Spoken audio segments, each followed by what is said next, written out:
Salut, bonjour à tous et bienvenue sur Chainsword, la chaîne du Wargame. Et du sel! Mais là, on va laisser la salière sur son étagère, hein, c'est pas l'objet aujourd'hui. L'objet aujourd'hui, c'est le début d'une série de vidéos dans laquelle on va brosser un inventaire des origines aussi complet que possible, des origines et des inspirations historiques de notre loisir favori. Parce que l'histoire, c'est bien. Ou en tout cas, je me plais à supposer qu'il doit y avoir un amateur d'histoire qui sommeille dans chaque wargamer. Ouais, enfin, c'est pas sûr que tout le monde aime tes vieux trucs poussiéreux, hein. Bon, allez, ok, on est sur YouTube, on pouvait pas y échapper, on y est. Le sidekick rigolo. Bon, on va faire les présentations. Les gens, voici Bob. Bonjour les gens. Bob qui servira de décor aux vidéos. Wow, comment ça, décor? Et de support de présentation. D'accord, bon. Et d'intervenants, experts, consultants, conférenciers, spécialistes en tout et surtout en n'importe quoi. Voilà, t'es content? On peut passer à la suite? Bon, allez, fin des digressions, hein. On va rentrer dans le vif du sujet. Le wargame, qui l'a créé, quand et pourquoi? Déjà, il faut définir le wargame, manière de savoir de quoi on parle. Attends, tu crois que des gens qui regardent une chaîne de Wargame savent pas ce que c'est? Non, mais si, mais c'est pas la question, c'est juste histoire de baliser ce qui est du wargame ou ce qui n'en est pas. Par exemple, la pétanque, c'est pas du wargame. Le risque, oui, c'est du wargame. Tu vois, il faut situer un peu. Paye ton exemple claqué au sol. Donc, ce sont des jeux qui simulent la guerre ou une bataille via des règles bien précises et avec une ambition plus ou moins simulationniste. Le wargame, c'est ça très schématiquement. De façon plutôt abstraite, on trouve a priori dès l'Égypte antique des jeux qui sont les ancêtres du jeu du moulin. Du quoi? Alors, le moulin, c'est un jeu médiéval qui consiste à positionner des pions afin de piéger ceux de l'adversaire.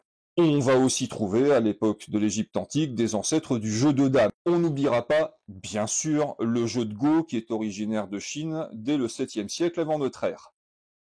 Tous ces jeux sont des jeux de stratégie, ça se discute pas, le hasard n'y a pas sa place, ou très peu. Si tu joues au pif et comme un débile, ça marche pas. Il faut réfléchir, il faut anticiper les mouvements de l'adversaire, il faut mettre en place un plan, il faut savoir s'adapter à l'imprévu, tous ces éléments qui font que c'est un wargame, quoi. Vous noterez quand même un point commun à tous ces jeux, c'est que les pions sont indifférenciés. J'entends par là que si leur positionnement a un intérêt dans la stratégie globale, en tant que tel, ils sont tous identiques et ils font tous la même chose. C'est là qu'intervient le chaturanga. Alors, ça se prononce sûrement pas comme ça, mais on va faire comme si. Ce jeu, inventé au IIIe siècle en Inde, va passer par la Perse et devenir le chaturanga, à moins que ce soit l'inverse. C'est possible que ce soit l'un qui soit devenu l'autre. On ne sait pas exactement. Ouais, ça c'est de la précision, mon pote. Merci, vieille branche. Alors, dans ce jeu, le chaturanga, il y a des pièces qui ont des noms, des rôles particuliers et qui se jouent différemment. Les éléphants ne bougent pas comme les pions, qui ne bougent pas comme les rois, etc. Et il faut tenir compte de ces rôles spécifiques pour pouvoir développer une stratégie d'ensemble. On va trouver des jeux similaires comme le Xiangqi chinois ou le shogi japonais, et vous noterez que je viens de massacrer deux langues, et tous ces jeux descendent probablement du chaturanga, la structure en est tellement proche, ça peut pas être un hasard. Pour finir, via la civilisation arabe, le jeu arrivera en Europe à partir du Xe siècle, avant que ces règles modernes soient définitivement fixées aux environs du XVe siècle. Alors, tout ça c'est en gros, parce que pour faire court, personne n'est complètement d'accord sur les origines précises des échecs. Ceci dit, le chaturanga est sans trop de doute la version primitive des échecs. Primitive. Carrément. Ce manque de respect. Pas péjoratif, c'est pour dire que c'est une version archaïque des échecs. Oh, tu t'enfonces là. Bon, d'accord, le chaturanga, c'est la V1 des échecs. Ça te va? La question qui se pose, c'est quelle est la différence entre les échecs et les vrais wargames, ceux qu'on pratique actuellement? Alors, deux réponses, le terrain et l'aléatoire. Le plateau du jeu d'échecs est toujours le même, il fait 64 cases, ça n'a jamais changé. Et tout dans le jeu est prédéterminé. C'est-à-dire qu'une pièce ne va jamais rater aléatoirement la prise d'une autre pièce. Elle va pas non plus aléatoirement refuser de bouger alors que vous demandez de le faire. Donc tout est déterminé. Vous êtes sûr du résultat que vous allez obtenir, si votre stratégie est la bonne.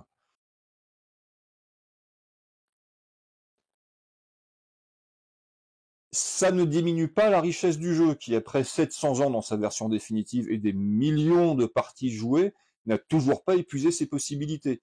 Mais ça en fait un jeu qui est assez abstrait, raison pour laquelle, d'ailleurs, j'aime pas trop les échecs. Ça et le fait que t'es ultra nul aux échecs? Oui, il y a ça aussi. Merci pour cette intervention, parce que garder sa dignité, c'est très surfait, hein. Alors, à quoi sert le wargame? Bah, jouer, c'est dans le nom. T'en as d'autres comme ça? Alors oui, mais à la base non, pas du tout. Ah bah, ça fait moins de malin, hein. Monsieur je sais tout, monsieur gna gna gna, je suis en plastique, je suis sarcastique. Euh, euh, Il y a aussi, dans le nom, et surtout, guerre. Et la guerre, c'est un art complexe. C'est certainement une des activités humaines qui réclame le plus de compétences variées et différentes. Contrairement à ce que Hollywood voudrait nous faire croire, alors non, la guerre, ça consiste pas à donner rendez-vous au type d'en face sur un pré et à se foncer dans le tas comme des débiles en hurlant.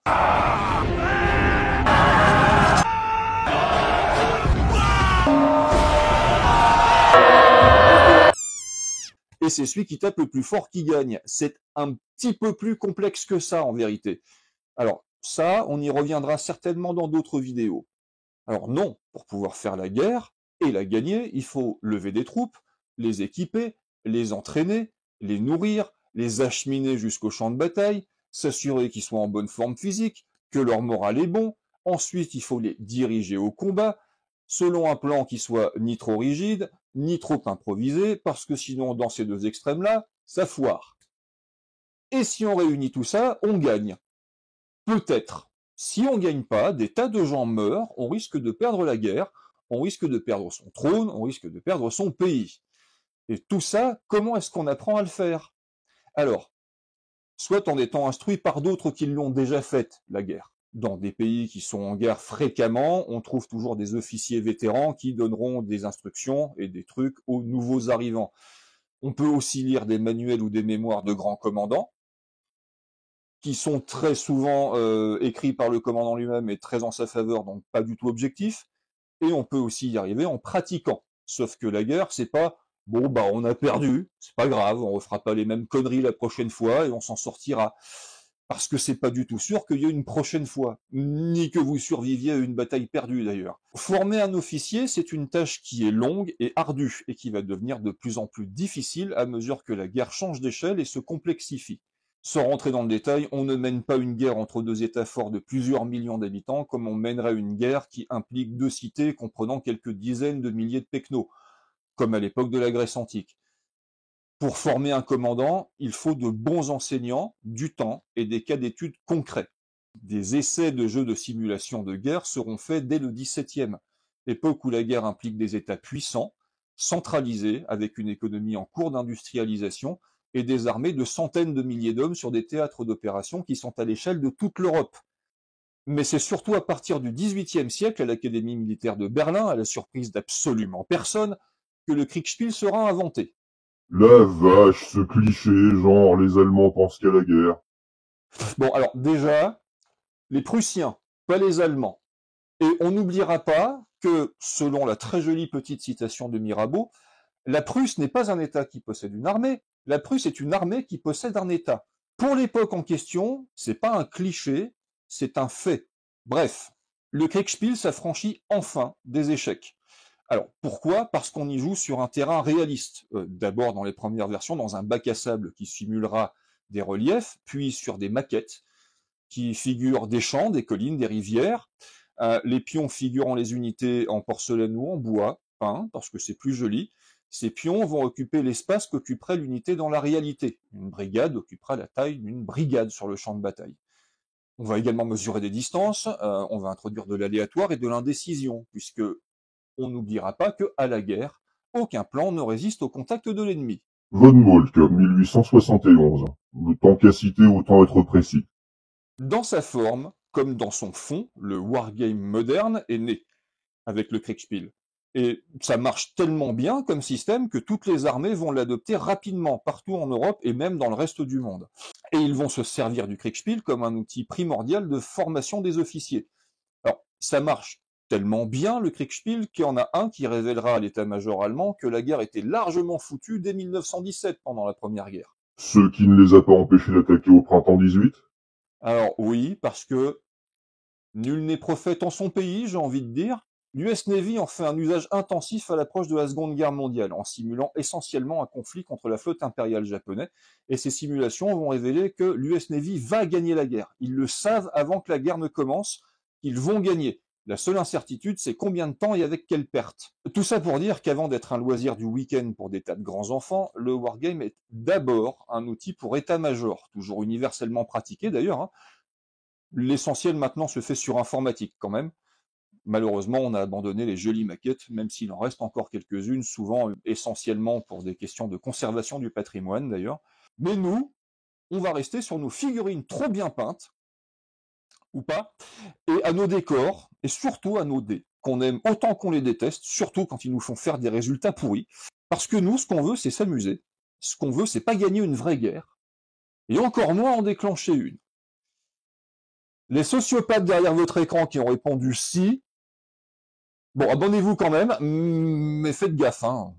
Dans tous les cas, la prochaine fois, on verra comment ces simulations de guerre sur table, qui sont utiles pour les militaires, mais qui sont arides et surtout pas très ludiques, hein, le Kriegspiel, on s'éclate pas spécialement, on finit par accoucher de nos jeux à pitou favoris, avec leurs univers chamarrés et bigarrés, ou qu'est-ce qu'il y a que la guerre?